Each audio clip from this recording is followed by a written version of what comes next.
Hi there, my name is Sylvia Chong and I'm a food safety, quality, and risk management consultant, and I develop preventive control plans and prepare clients for HACCP or other food safety certifications. In this tutorial, I'm going to boil it down to what license you need to do what, where HACCP certification fits in, and what your food safety requirements are at each level. I'll summarize the main points so you can decide what level of food safety is right for you and be prepared when talking to prospective buyers at the upcoming Food and Buyers Expo. One thing you can count on is that your food safety requirements will increase as you grow your business. Let's look at it like a growth chart so we can see all the different levels visually. Some of these requirements may not apply to you now or ever, but it's just a visual overview and shows where each level is at in terms of where or who you can sell products to. HACCP, HACCP, or Hazard Analysis Critical Control Point is a system or approach to food safety that focuses on prevention. All food safety requirements are founded on HACCP principles. If food safety was a language, HACCP would be the alphabet. At the first level, you've met the requirements of the BC Food Premises Regulation and have a food premises permit. This allows you to sell food products within British Columbia only. Next up are the Safe Food for Canadians regulations.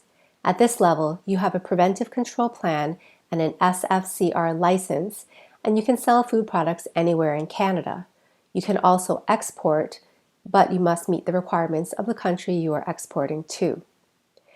Now, in terms of requirements, I put the HACCP certification at the next level because to get HACCP certificate, you need to meet more rigorous standards than what is required to get an SFCR license.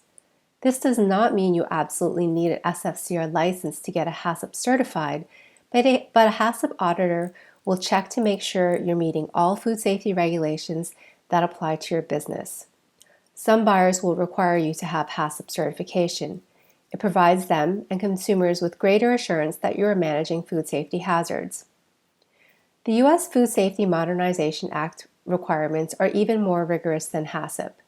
It includes the requirement to assess radiological hazards and economically motivated adulteration and implement a food security and defense program, amongst many other details that are above and beyond what's required to get a food premises permit, SFCR license, and HACCP certification. At the highest level is GFSI certification. This can be a bit challenging to understand, even more challenging to navigate because there are many GFSI benchmarks. The idea behind GFSI is once certified, accepted everywhere, which means no matter which benchmark you choose to certify to, once you get certified, you operate with the highest level of food safety compliance. Now that you can visualize the food safety growth chart, let's explore the specific requirements of the BC Food Premises Regulation, the Safe Food for Canadians Regulation, and HACCP certification. The responsibilities for operators of food facilities are outlined in the Food Safety Act and BC Food Premises Regulation. When you meet these requirements, submit them to and receive approval from your local health authority, you can conduct intra-provincial trade. This means sales within BC and does not include online sales unless your sales are limited to BC. The Food Premises Regulation describes the minimum requirements for the construction of food premises, approvals and permits required to legally operate, food safe training requirements, requirements for food sources and protection, equipment, utensils, and food contact surfaces standards, general food hygiene expectations, and food safety management, including sanitation procedures.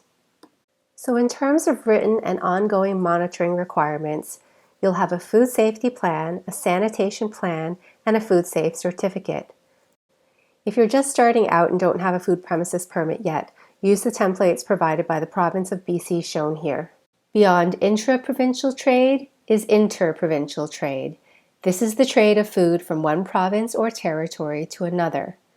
If you're a BC food manufacturer selling food to Alberta or any other province, you are conducting inter-provincial trade and will need to meet the requirements of the Safe Food for Canadians regulations. There are 5 situations where an SFCR license is needed. Those who import or export food need a license. Those who process food For export or interprovincial trade need a license. Meat slaughter operations with meat destined for interprovincial trade or export need a license. And finally, businesses that store or handle imported meat also need a license. You can also use the CFI licensing interactive tool to confirm if you need a license or not. This can be found on the CFI website or by using the search term Licensing Interactive Tool. Once you have confirmed that you need an SFCR license, there are 3 requirements that you need to meet. You need to develop, implement, and maintain an effective written preventive control plan. You need to complete an application and pay the permission fee. A preventive control plan has 7 elements.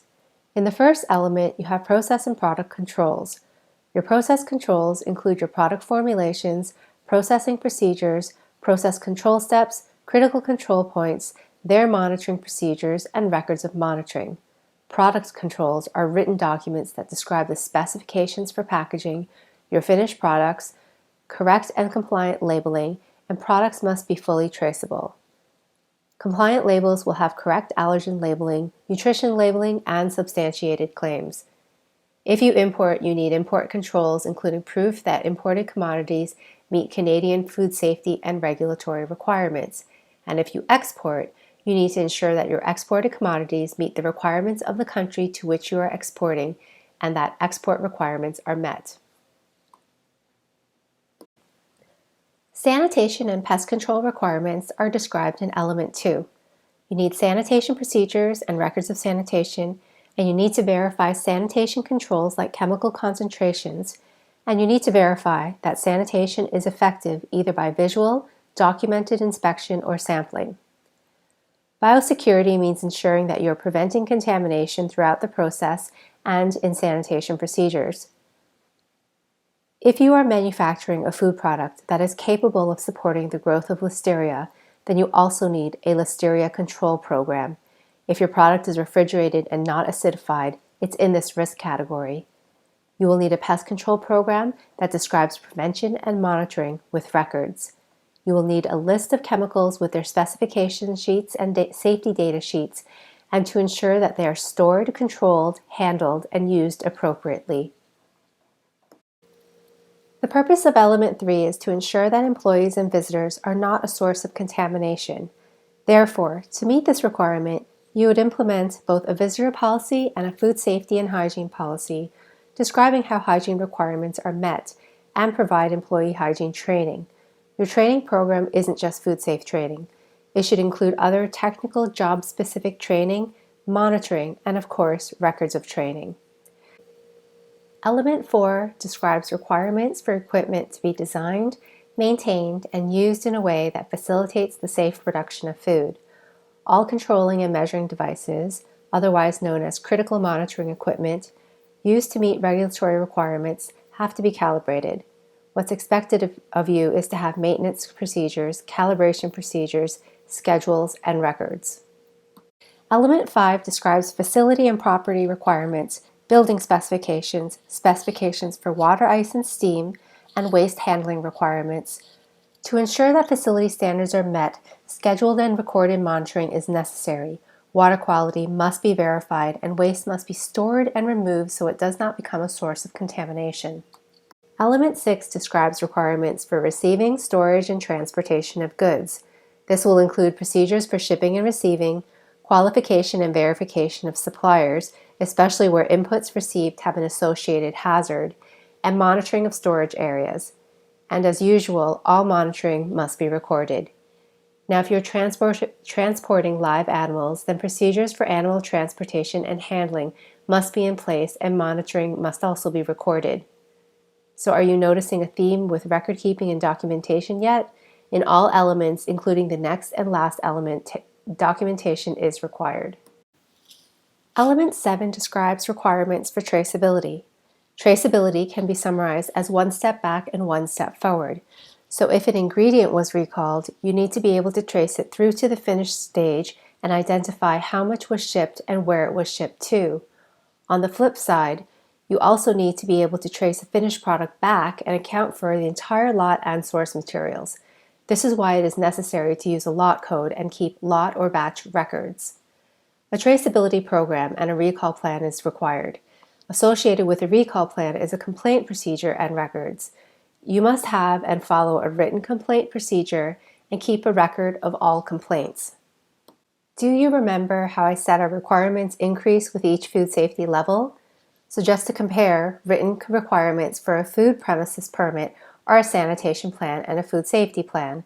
The elements in a preventive control plan are much greater, but I hope this doesn't scare you from going forward and applying for a SFCR license. Many operators do some or most of what's required, and what's missing is the written documents and records. And when you start to document these, you'll notice that it helps you better organize your operation. You'll also be managing risk, which helps ensure that you stay in business. Now, if you are trying to increase business, HACCP certification is something you should consider. It provides buyers and customers with greater assurance that the food you manufacture is safe. Some buyers will require it, and some will require it for foods in high-risk categories. Let's just say that certification opens doors. So going back to a preventive control plan, when developing a PCP, you could structure it like a HACCP program. This could make the transition to getting certified a little easier. To become certified, you will need to successfully pass a third-party audit. The audit is to the Codex standards called the Recommended International Code of Practice General Principles of Food Hygiene. The cost of an audit is in the range of about $5,000, and HACCP has a 3-year certification cycle. This means you are fully audited in year 1, then years 2 and 3 are only surveillance audits. In year 4, the cycle begins again. A preventive control plan is by no means a simple plan, and neither is HACCP plan. But despite being organized in different ways, there are a lot of similarities between the two. You'll see on the left are 7 programs. These are the 7 prerequisite programs to HACCP, and they cover everything food safety related that applies to your facility and your operation. Then in addition to that is a product and process specific HACCP plan. If you're not familiar with how to structure a HACCP plan, you can go online and find the 11 forms. HACCP plans must be developed using these forms, so use it as a template to guide your development. Since there are elements of quality assurance, documents related to quality can be organized in a quality manual. And lastly, regulatory compliance is a must, so all documents related to regulatory compliance can be organized in its own program too. Here are some of the HACCP requirements that aren't in a PCP. The standards for the facility are going to be higher, especially for the facilities that manufacture low-risk products.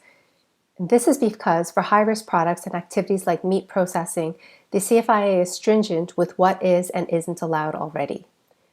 Like a preventive control plan, documentation is required, but in a HACCP certified program, all documents are verified.